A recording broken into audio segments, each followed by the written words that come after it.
Now, California might be the only place in America where asking a question gets treated like stronger evidence than the actual answer. California made it actually illegal to ask for ID when people vote. Yes. California and New York, you're not allowed to show your ID when you vote. I just want to be clear so everyone understands this. In California and New York, you are not allowed to show your ID even if you want to. Right. Why would that ever be a good idea? I mean, if you wanted to steal man it. If you're trying to facilitate fraud in elections, it's a great idea. That's the only reason. Yes. There's no other reason logically why that would be a good idea. It's for fraud. It's like wake up, sheeple. Wake up. Hello. Like, let's say you wanted to commit fraud. What are the things you would do? Yeah, you would say you don't need ID, and you can mail in your ballot. California made it actually now, you know what stood out to me here? What stands out to me here? Nobody's arguing. Neither one of them is arguing whether voter confidence matters. Everybody agrees it matters, right? The argument always starts when somebody asks, not acts, because y'all always try to correct me, asks how confidence is supposed to exist. Because trust isn't something politicians demand. Trust is something systems earn. If people have questions, answer them. If people have concerns, address them. But somewhere along the way, California decided the concern itself was the offense. And that's where this gets weird. Because the more people were told not to ask questions, the more questions they, asked. Spencer Pratt voters who are reportedly being disenfranchised, they are reporting themselves that they have been disenfranchised. They say their ballots have been rejected. Take a look at this. This is from an independent journalist in San Diego named Amy Reichert.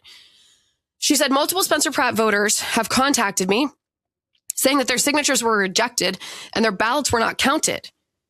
Here's the letter they get. And she shows this letter. And it says, more than 200,000 Californians have had their ballots rejected since 2020. This is what happens when you don't require voter ID.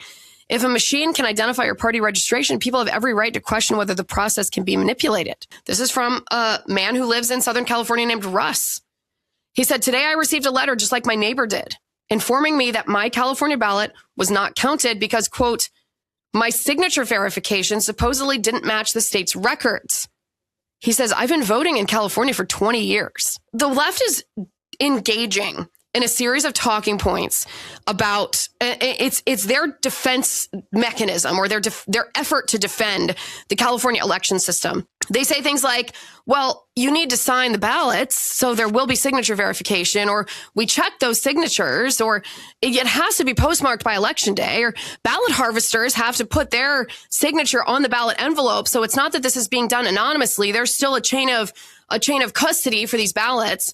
And they're saying these things to try to instill confidence in voters who, none of us have any confidence in the California election system. The election officials, elected Democrats in the mainstream media, Democrat leftist influencers online. You see all of these talking points. And yet these talking points, each and every one is contradicted by the actual election procedure, the laws on the books that guide Los Angeles elections. So they say you need to sign it.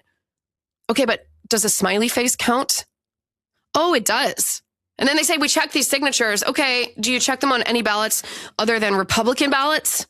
Because there have been reports of LA election workers telling journalists that actually we don't really check these ballots. So do you or don't you? The mail-in ballots that come in late, they have to be postmarked by election day. These are not people that are casting ballots after election day tallies have been made public. Actually, you don't have to have a postmark. If you look at election law in California, you don't have to have a postmark by election day. What happens to the ballots that have been ballot harvested and are turned in to the election officials to be counted if the ballot harvester doesn't put his or her name on that ballot? Is that ballot then rejected? Oh, no, it's not. That ballot is still counted even if the ballot harvester doesn't sign the ballot envelope. So all of these talking points that we are having thrown at us by the left are lies. Yeah. This is where the conversation changes. Now we're not talking about election theory. We're talking about people saying, hey, my vote literally wasn't counted. Whether every claim turns out to be right or wrong isn't even the first issue. The first issue is that people are looking at the process and walking away confused. And confusion, that's expensive because once citizens lose confidence in the scoreboard, every game after that becomes an argument. And California keeps finding itself having the same argument over and over and over and over. Oh my God. Earlier in the week, you told me that there is no election fraud happening in California and that anyone who questions the outcome of the election is a conspiracy theorist. However, there are now homeless people on Skid Row admitting they were bribed with cash, drugs, other incentives to vote Democrat in elections. Does that change your stance at all on whether or not these elections are rigged? Listen, I'm unfamiliar with those reports. I wouldn't be surprised if those are part of some far-right conspiracy theory being peddled on the internet to try to convince the American people that there's evidence of fraud in California. Well, shit. It's time for another episode of That Didn't Happen, and if it did, shut up about it. Listen here, Hakeem, you fucking smug, slick-talking son of a bitch with that permanent ass, I smell shit, but I'm pretending it's roses look on your fucking face. Earlier this week, you sat there with a straight fucking face and told the American people that there's no such thing as election fraud in California. And everybody questioning it was a conspiracy theorist, right?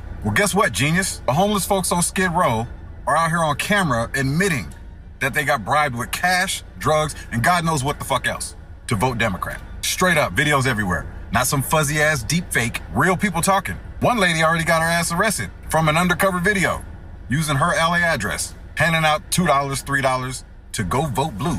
And you got the nerve to sit up there and say, oh, that's just a far-right conspiracy theory being peddled on the internet. But now all these videos coming out and you don't know what the fuck to do. Every fucking time, every damn time, you can have a video, you can have witnesses, you can have receipts, you can have a signed document tattooed on somebody's forehead. And these fucking politicians will stand there with that smug-ass little smile like they're explaining gravity to a fucking room full of toddlers. Oh, that's just a conspiracy theory. A conspiracy theory? Bitch, at this point, if a UFO landed on the White House lawn and introduced itself in a press conference, half these fucking people would look into the fucking camera and say there's no such thing of extraterrestrial activity. The fucking arrogance, man. That's the shit that gets me. Not the disagreement, not the fucking debate, the fucking arrogance. That's the same look that says, I know what you're seeing with your own eyes, but I'm here to tell you that your eyes are lying. Bro, you can't be fucking serious. Your balls must be made of fucking Teflon. The way that you lie so fucking smooth. These are facts, unfucking deniable. Arrests are happening. People naming names. And you still dancing around like a Democrat at a tax-funded party. This is why your fucking party is rotten from the inside out. You can't even fucking admit what's on video because the truth would burn your whole rigged fucking system down to the ground. The receipts are stacking higher than tents in Skid Row. At some point, maybe answer the damn question. Because when people feel like they're being lied to, then get called crazy for nothing, all you're doing is pouring gasoline on the fucking fire and acting shocked when the house gets hot. And these people wonder why the public trust is lower than gas station sushi. Stop acting like Americans are fucking idiots, man. God, you make my fucking balls itch.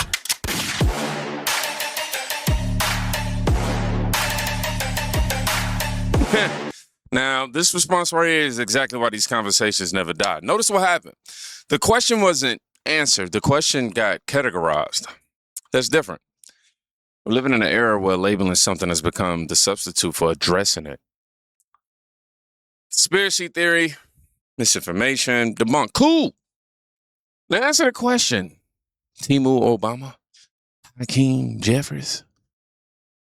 Because, I mean, if somebody can dismiss a claim before they can even look at it, they're not acting like a referee. If anything, they're acting like a defense attorney, and people notice that. Let me catch my breath. Now, the temperature changes because once investigations enter the room, there stops being a social media argument. Now, whether charges happened or didn't, the fact that the federal investigators are looking in this story is a good start. Now, for years, we were told, that was absolutely nothing worth examining. Now we're hearing these active examinations. It says right here, Trump posted, U.S. attorney in California suspects voter fraud investigation will result in charges. Yeah, Trump posted that Night Air News. But again, like I said, we're hearing active examinations, and that's a very different conversation than the voters were sold. U.S. Attorney Bill Asaley says state officials are blocking an audit of their voter rolls. So first you have dirty voter rolls. You don't maintain them. You don't check ID. And then you have universal vote by mail, meaning you hand out a ballot to everyone, whether they want it or not, in the mail. So you have millions of ballots. And then you legalize ballot harvesting, which is illegal in most states, which allows anybody to go collect and handle and turn in a ballot. So we have no chain of custody. They're not required to tell us who they are or how many ballots they collected. And so you have no idea who's receiving the ballot, completing the ballot, returning the ballot. And so all we have is a mail, the post office delivering millions of ballots to the registrar of voters. And we're supposed to try to figure out what happened. I want to be clear, yeah, for the last year, Harmeet and I have been demanding California hand over its voter rolls for an audit. We believe the rolls are dirty. We have many examples of people voting who should not have voted. We are relying on HAVA and NVRA on a federal basis that the Attorney General has the authority to request these voter rolls. California has refused. They're stonewalling, claiming that it would be a violation of their state privacy laws to hand over the data to the federal government. I mean, it's just a completely ludicrous argument. I mean, they're saying things like Social Security numbers would be a violation of state privacy laws to hand over. We issue the Social Security numbers. It's the federal government issues those. It's called the Treasury. So it's totally ridiculous. They have found some lower level judges to agree with them for now. The case is up on appeal in the Ninth Circuit Court of Appeals, and we're going to take that as far as we need to go. How does the chain of custody of these ballots, let's say at a senior citizen center or a homeless shelter, just by way of example, how does that chain of custody work? Yeah, I mean, the short answer is there is no chain of custody. I'm interested in evidence where people have committed fraud. And as an example, we charged an individual last month who was caught on video paying homeless people to register to vote under fake addresses. That is a violation of federal law. We charged her. She's pled guilty. We are going to have more cases in that vein where we've charged individuals with voter fraud. So there is voter fraud. The question is always, how widespread is it? Well, we don't know the answer to that unless you literally investigate every single case. But that's why we want the audit. The audit of the voter rolls will be the quickest, most efficient way to restore trust and transparency and faith in our election systems in California. Yeah. And we're prepared to do it.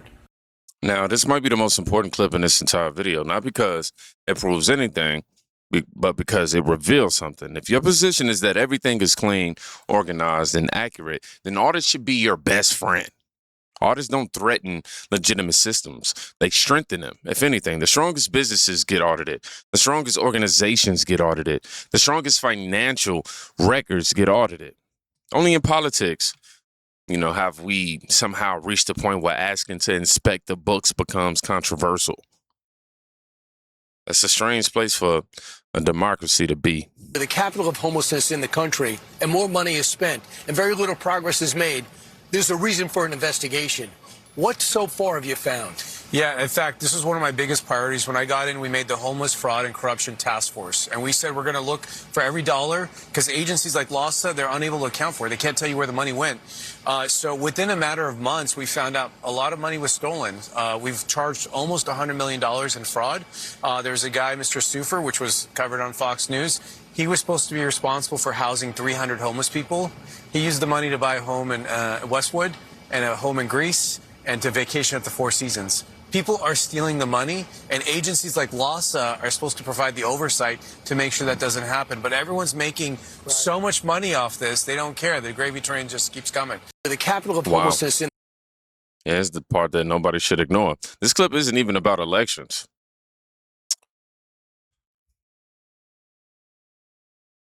It's about homelessness funding. Different issue, different money, different investigation. But look at the theme. Huge budgets, promises, oversight questions. You got investigators showing up. Suddenly, money can't be explained. That's why people are paying attention. Because when citizens see one system fail in accountability tests, they naturally start wondering what else accountability has been missing. That's not extremism. That's common sense, if you ask me. Now, even if they thought maybe they could get caught, let's just take a look at all the other types of fraud happening in California right now that we know about. We know that there's billions of dollars in fraud in California for things like Medicaid fraud, unemployment fraud, EBT fraud, hospice fraud, fraud related to the homeless industrial complex, and on and on. That's all been proven. Okay. Is it really so hard to believe that some of the same groups, the same interest groups, the same NGOs would be willing to exploit these loopholes in the dirty voter rolls, in the millions of ballots that go to incorrect or non-existent addresses, the non-existent chain of custody, the non-existent signature verification, the no ID, not only to vote, but to register, counting ballots without postmarks if received 7 days later, registering thousands of ballots from homeless shelters that don't even have any beds. These are all known things. So when you say that there's no fraud, it's like, come on, there's loopholes. And all you got to do is look at the results and see that there's something crooked going on here.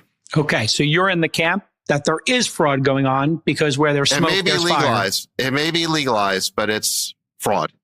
Okay, so you believe there's fraud? Look, when you start mailing out millions of ballots to people who don't even vote, and then you have no audit requirements, no chain of custody, no punishments, no penalties, no investigations, and there's a huge incentive to commit fraud. Well, there have been tons of investigations, both by attorney generals. In California?